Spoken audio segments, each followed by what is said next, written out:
पहाड़ों पर बारिश का कहर और उसका असर चंडीगढ़ तक नजर आया है। बारिश के चलते सुखना लेक का जलस्तर बढ़ गया। प्रशासन ने सुखना झील के गेट खोल दिए। पानी के तेज बहाव से टूटी पुल की रेलिंग, बापूधाम और मनी माजरा को जोड़ने वाले पुल पर भी इसका असर देखने को मिला। पुल पर लगी लोहे की रेलिंग भी टूट गई। खबर अभी तक के स्टेट हेड जितेंद्र चौधरी ने ग्राउंड जीरो पर जाकर मुआयना किया। एक रिपोर्ट उन्होंने बनाई, वो आपको दिखाते हैं।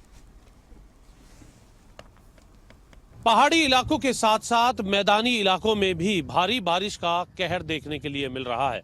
अपने आप में प्लान्ड सिटी कहे जाने वाली चंडीगढ़ में भी इसका असर देखने के लिए मिला, जब वीरवार को भारी बारिश की वजह से सुखना लेक के जो फ्लड गेट है वो खोल दिए गए और पानी का बहाव इतनी तेज था कि बापूधाम पर बने जो पुल के तरफ लगी हुई दोनों जालियां थी, उन जालियों को बहा करके जो लेक का जो यहाँ पर जो रास्ता है उसमें ले जाते हुए यहाँ पर नजर आया है।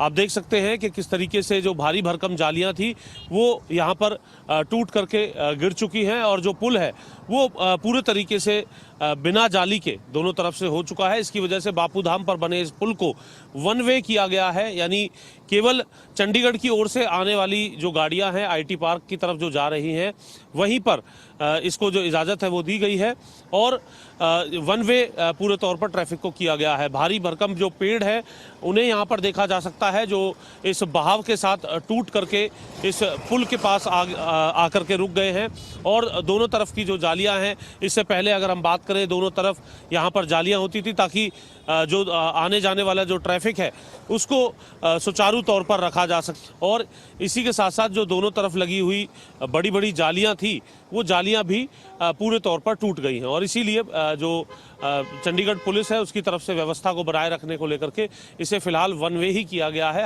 हालांकि कुछ एक जो वाहन है उन्हें दूसरी तरफ से पुलिस की तरफ से पूछताछ करने के बाद जो है आने की अनुमति दी जा रही है, लेकिन सभी वाहनों के लिए नहीं है। केवल वन वे ट्रैफिक जो है चंडीगढ़ से आईटी पार्क की तरफ ही देखने के लिए मिल रहा है। ये जरूर कहा जा सकता है कि इस नज़ारे को देख करके कि इसकी वजह से मैदानी क्षेत्रों में भी पूरा असर देखने के लिए मिल रहा है। पंजाब के अंदर भी कई इलाके जो है जहां जलमग्न नज़र आ रहे हैं, तो वहीं चंडीगढ़ के अंदर भी हम देख रहे हैं कि इसका असर जो है वो देखने के लिए मिल रहा है।